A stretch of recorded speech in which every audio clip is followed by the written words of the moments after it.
미국에 있는 한 한인교회는요, 교회당을 건축하면서 그 교회 출입구 정문을 아주 낮게 만들었습니다.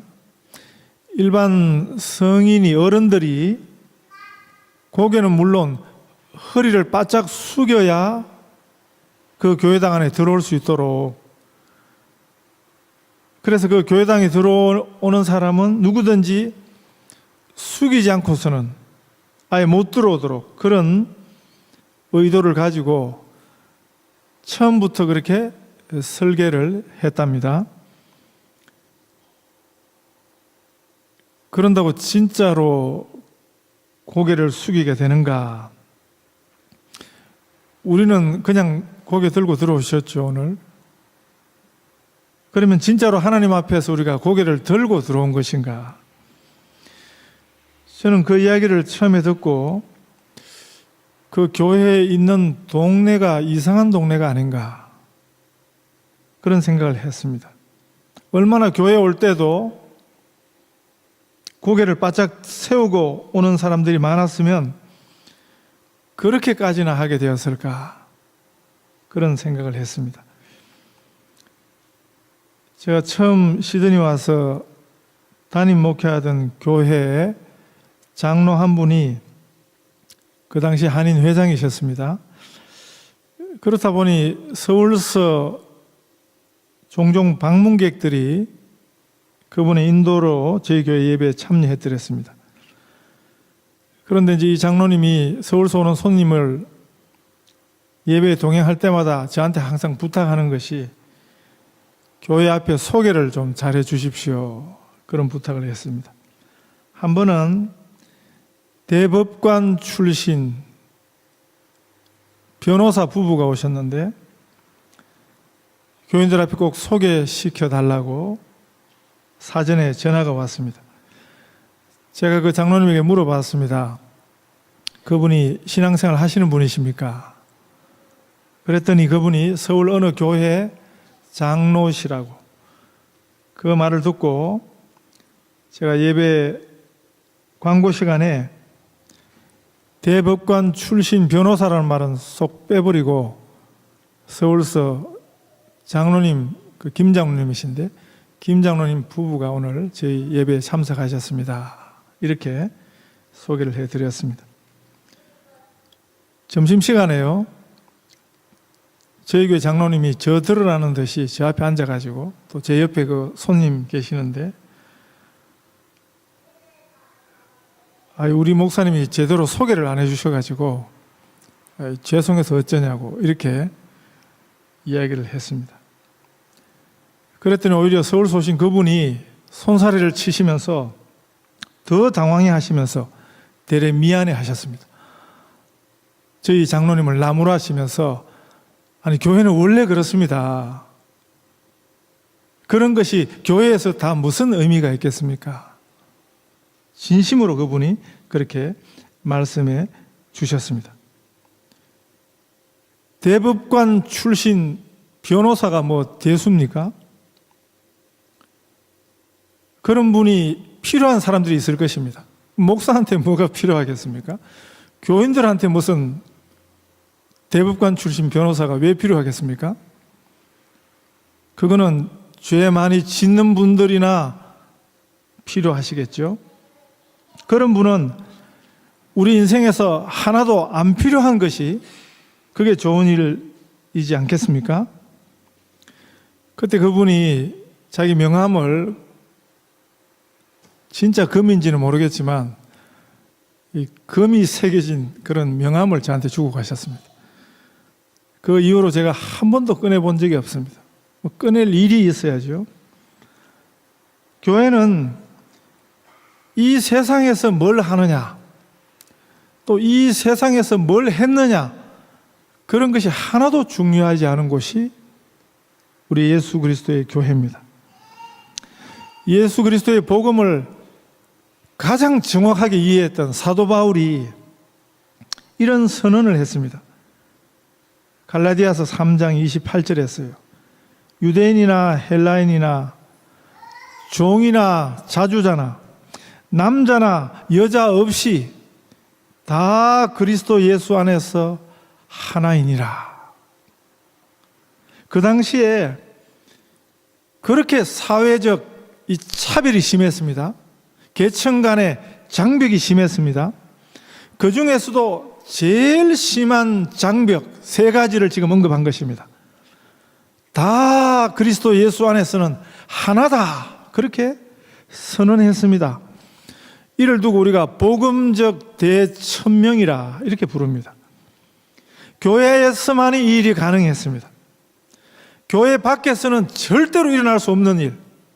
그래서 사회학자들이 뭐라고 하냐면 기독교적 사건은 사회학적 대혁명이라 이렇게 부릅니다. 이를 위해서 우리 예수님께서 십자가에 못 박혀 죽으셨습니다. 그 십자가를 통해서 우리가 하나님과 화해가 되었습니다. 죄인이었던 우리가 거룩하신 하나님을 아버지로 만나는 그런 놀라운 일이 일어나게 된 것입니다. 그뿐만이 아니었습니다. 사람과 사람 사이에도 화해가 일어났습니다.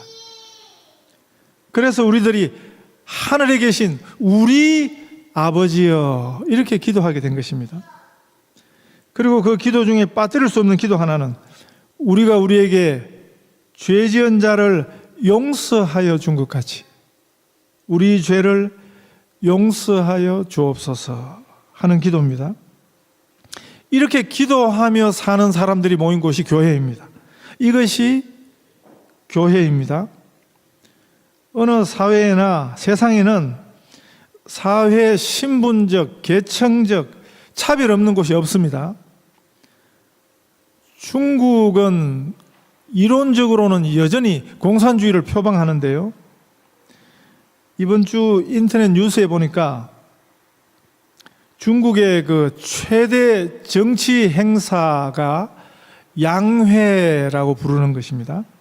양회라는 것은 전국인민대표대회하고 전국인민정치협상회의 이 두 개를 합쳐가지고 양회라 이렇게 부르는데 이 중국 공산당의 실제 최고 대표자들이 모인 회의인 것입니다. 여기 참석자 자산 상위 1등부터 200등을 모아가지고 그 총 재산을 합계를 내니까요, 미화로 5,070억 달러라는 통계가 나왔습니다. 5,070억 달러, 감이 안 오시죠? 네. 머리 자꾸 굴리셔도 생각이 안 나십니다. 자, 이게 어느 정도 규모냐 하면 2016년 기준으로 세계에서 부자 나라로 손꼽히는 스웨덴의 GDP 1년 그 국민 총 생산하고 맞먹는 그런 어마어마한 재산입니다. 중국 공산당의 부자 1등부터 200명, 그 200명의 재산을 모아놓으니까 이렇게 어마어마한 돈이 된 것입니다. 이 공산주의, 이 말 뜻이 이 함께 골고루 잘 산다 하는 것입니다. 공평하다 하는 것입니다. 그런데 이 공산주의가 참 웃기지요. 공산주의 이론의 근본은 다 같이 인민이다. 다 같이 인민이다. 누구나 차별이 없는 사회, 그 유토피아, 낙원을 만들 수 있는 유일한 사상이고 이론이다. 그렇게 해놓고는 실제로는 그 내부를 들여다보면 자본주의보다 더 썩었습니다. 공산주의 안에 있는 이 차별이 최고 차별입니다. 이번 주 북한 관련 한 프로그램에서 이런 이야기도 했습니다. 1954년부터 1984년 사이에 일본서 살던 제일교포들 93,340명이요. 북한에 가면 차별이 없고 지상 유토피아, 지상 낙원이다 이 말에 속아가지고 이게 새빨간 거짓말이죠. 그런데 일본 사람들한테 조선진이라고 차별을 당하는, 그렇게 차별 속에 살던 이 제일 교포들 중에 또 그 가족들 합쳐서 9만 3천 명 넘는 사람들이 이 북한 이 말 거짓말에 속아가지고 북송선을 탔습니다. 북한으로 이민을 간 거죠. 가서 살아보니까 차별이 없기는커녕 사실은 북한 주민들 가운데 제일 차별받는 계층, 이 제일 교포 출신들을 째포라고 북한 사람들이 부릅디다. 공산주의에서만 그렇겠습니까? 어디든지 차별이 있습니다. 차별이 없는 유일한 모임이 있는데 교회이어야 하는 것입니다. 차별이 없는 유일한 세상, 차별이 없어야 하는 유일한 사회, 그래서 대조사회거든요. 이 세상에 있는 여러 사회들과 대조되는, 이것이 교회라는 새로운 세상입니다. 새로운 사회입니다. 새로운 나라, 이 하나님의 나라 공동체가 교회입니다. 우리 교회가 지금 나아가야 할 바가 무엇인가? 우리가 함께 기도해야 되는 것입니다. 함께 노력해야 되는 것입니다.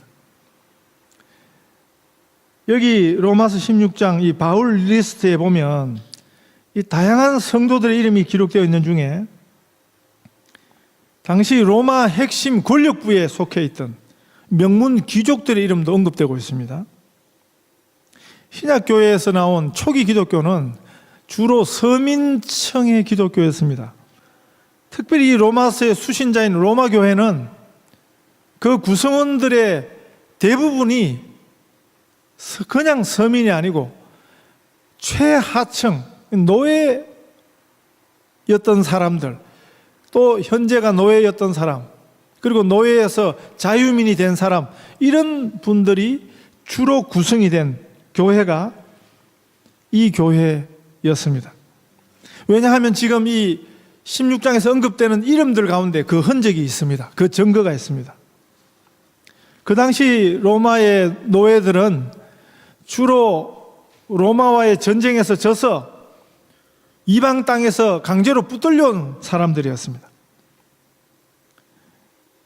예수님의 복음의 핵심이 하나님 나라거든요. 하나님 나라라는 말은 새로운 나라라는 것입니다. 새로운 세상이라는 것입니다. 그 당시 로마 사람들 가운데 새로운 세상, 새로운 나라를 제일 소망하는 사람들이 아마 이분들이었을 것입니다. 그래서 그들이 먼저 예수 그리스도의 복음을 마음을 열고 받아들이게 된 것입니다. 실제 이 로마서 16장에서 언급되는 이름들 중에 그들이 노예이거나 아니면 과거에 노예였던 사람들이 주로 쓰던 이름들이 들어 있습니다. 8절에 암블리아도 그렇고요. 9절에서 우르바노, 또 스다구라는 사람도 마찬가지고 12절에 버시라는 이름도 그렇고요. 14절에서 흠메라는 이름, 또 15절에 율리아라는 이런 이름도 그들이 노예였거나 또는 노예 출신이라는 것을 보여주는 이름들입니다. 10절에 보시면 아리스도블로의 권속에게 문안하라 할 때요, 이 권속이라는 말은 아리스도블로라는 사람의 집에 딸린 사람들, 이런 뜻입니다. 그 말의 의미가 뭐겠습니까? 그 집에 딸려 있는 노예들을 뜻한다고 주석가들이 보고 있습니다. 11절에 보면 나기수의 가족 중에 주 안에 있는 자들, 이렇게 돼 있죠. 우리가 가진 것은 개역 개정판이고 개역 성경에는 나기수의 권속이라고 되어 있습니다. 헬라 말에 똑같은 단어인데 왜 이렇게 번역을 헷갈리게 했는지 모르겠습니다. 역시 마찬가지입니다. 영어 번역에 보면 그 나기수에게 딸린 사람들, 나기수라는 사람에게 속한 사람들, 결국 그들이 노예라는 소리입니다. 그 집에 딸린 노예들에 대한 언급이 되어 있습니다. 로마 교회뿐만이 아니었습니다. 초대교회에 그리스도인들이 사회적 신분으로는 낮은 부류 출신들이 많았다는 증거들이 성경에서 보여지고 있습니다. 고린도전서 1장 26절에 보면 사도 바울이 이렇게 편지합니다. 형제들아, 너희를 부르심을 보라. 육체를 따라 지혜로운 자가 많지 아니하며 능한 자가 많지 아니하며 문벌 좋은 자가 많지 아니하도다. 이렇게 언급하는 것을 봐도 그렇습니다. 그런데 이 로마 교회는요, 그렇다고 100% 교인들이 노예 출신이나 아니면 노예들만으로 구성된 노예들의 교회는 아니었습니다. 오늘 우리 교회들처럼 교회는 참으로 다양한 사람들이 모여 있거든요. 그래서 교회라는 모임이, 교회라는 공동체가 굉장히 특별합니다. 우리가 사람들이 모인 것을 보면, 그 사람들이 모인 모임의 내용을 가만히 들여다보면 그 사람들의 모임의 목적이 있습니다. 이유가 있습니다. 아, 저런 모임이구나 하는 것이 설명이 되는 것입니다. 여기 한인 사회에도 한인들끼리 모이는 다양한 모임이 있거든요. 조금만 관찰하면 그 모임이 어떤 성향의 모임인지 금방 드러나는 것입니다. 이북 출신 분들이 모이시는 모임도 있고, 고향 같은 분들이 모이죠. 학교가 같아 그래서 모이고, 네, 취미가 같아 그래서 모이고, 뭐 다양한 모임이 있는데, 그런데 교회 모이면 참으로 특별한 것입니다. 정말 다양한 사람들이 한데 모인 것입니다. 그것이 교회인 것입니다. 이 로마 교회에도 노예들이 중심이었지만 그렇다고 노예들만이 그 교인들이 아니었습니다. 이 바울 리스트에는 그 당시 로마 최고 권력의 중심에 있던 명문 귀족들의 이름도 함께 언급되고 있습니다. 아시는 것처럼 이 로마 교회를 비롯한 초대 교회는 엄청난 박해 아래 있던 교회였습니다. 그런데 박해하는 자들이 박해를 받는 사람들 속에 함께 들어와 있게 된 것입니다. 그 교회 역사 초기에 이런 귀족들의 이름이 이 바울의 동역자 명단에도 나와 있습니다. 10절에 아리스도블로라고 하는 사람, 또 11절에 나기수라고 하는 사람, 그리고 15절에 네레오라고 하는 사람입니다. 아리스토블로는 헤롯 대왕의 손자로서 로마에 거주하고 있었습니다.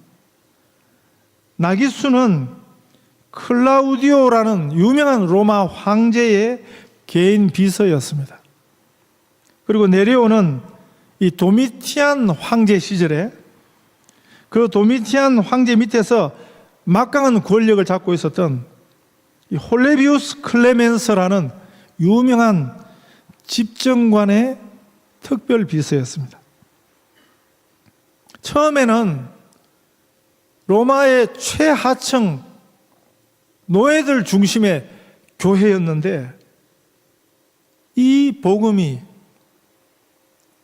로마 황실 그 권력부 깊숙한 곳에서도 이미 전파되고 있었다는 사실을 로마서 16장의 기록을 통해서 우리가 알게 되는 것입니다. AD 95년에 로마를 발칵 뒤집어 놓았던 유명한 사건이 역사의 기록으로 남아 있습니다. 기독교를 극심히 박해하던 이 도미티안 황제 아래서 그 황제 가까이 있던 가장 최측근들이 기독교인이라는 사실이 들통이 난 것입니다. 마치 조선 말기에요, 천주교가 100년 먼저 개신교보다 조선 한국 땅에 들어왔거든요. 엄청난 박해를 받았습니다.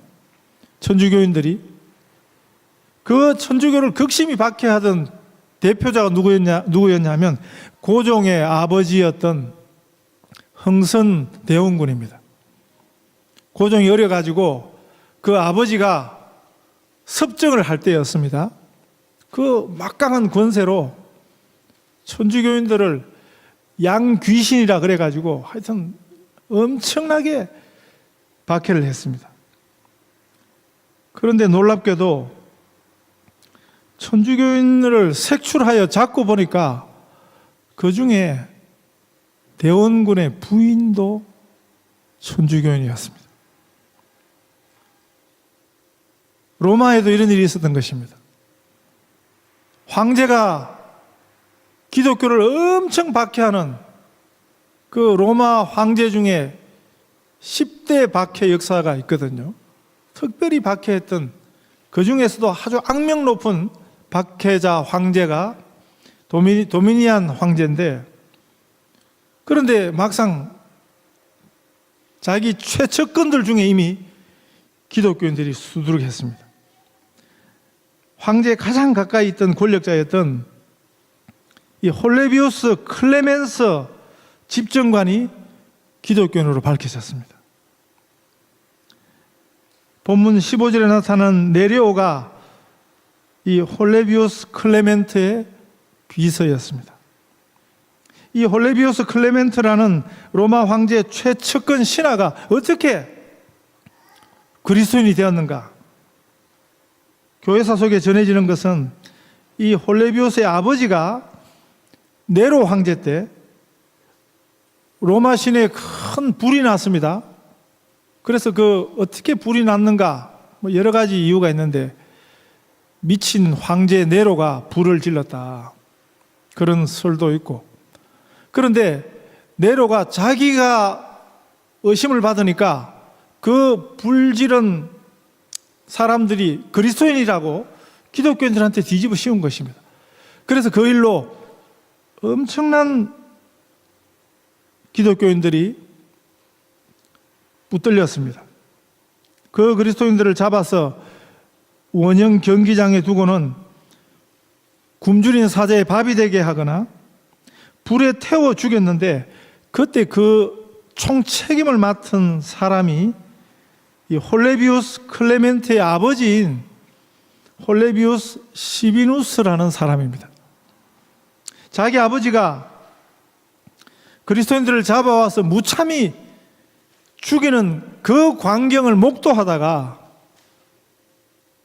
사자에게 찢겨 죽어가면서도 찬송을 부르면서 담대히 순교하던 그 성도들의 모습을 보고 그 아들이 감동을 받은 것입니다. 저 사람들이 믿는 예수는 도대체 무엇이길래? 그래서 그가 예수님께 돌아와서 그리스도인이 되었다는 것입니다. 그런데 이 사람 하나뿐이 아니었습니다. 그때 많은 로마의 귀족들이 그리스도인들의 담대한 죽음의 모습에 감동을 받고 오히려 예수님께 나오게 된 것입니다.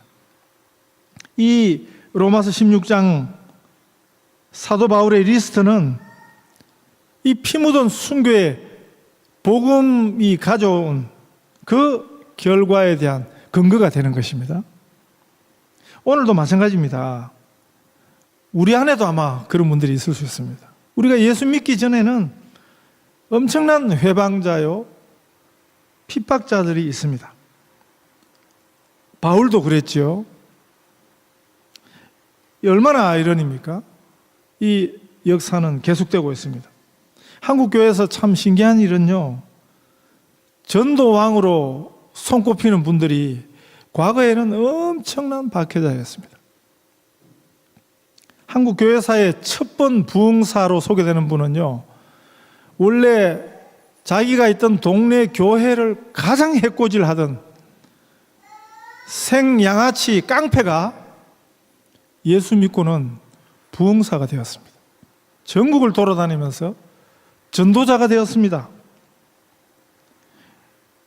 예수 잘 믿는 것 말고는 못마땅한 일이 하나도 없는 천사 같은 자기의 아내를 예수 믿는다는 것 때문에 엄청 미워하던 남편이요, 얼마나 자기 부인이 미웠으면 주방용 세제를 강제로 그 부인 입에 부어 넣어 죽이려 했던 사람인데, 그 남편이 회개했습니다. 그 남편이 전도왕이 되었습니다. 그 남편이 제가 한국에 있던 교회에 간증하러 왔더라고요. 자기가 과거에 이런 사람이었다고. 지금 우리 눈에 기독교를 엄청 공격하고 회방하고 박해한다 그래가지고 그들을 포기할 수 없습니다.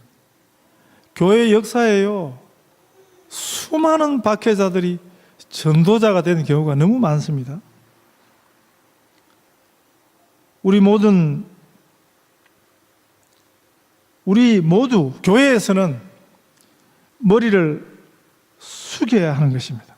머리를 숙여야 하는 곳이 교회인 것입니다. 머리를 든다는 말의 시가서적 의미는 내 것에 힘입어 사는 사람들의 태도입니다.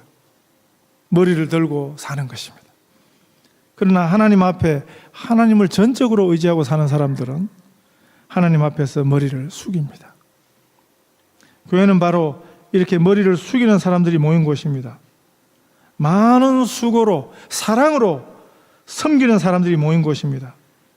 그 당시 종의 신분이었고 노예였던 사람들도 노예였기 때문에 그래서 섬기는 일이 쉬웠겠습니까?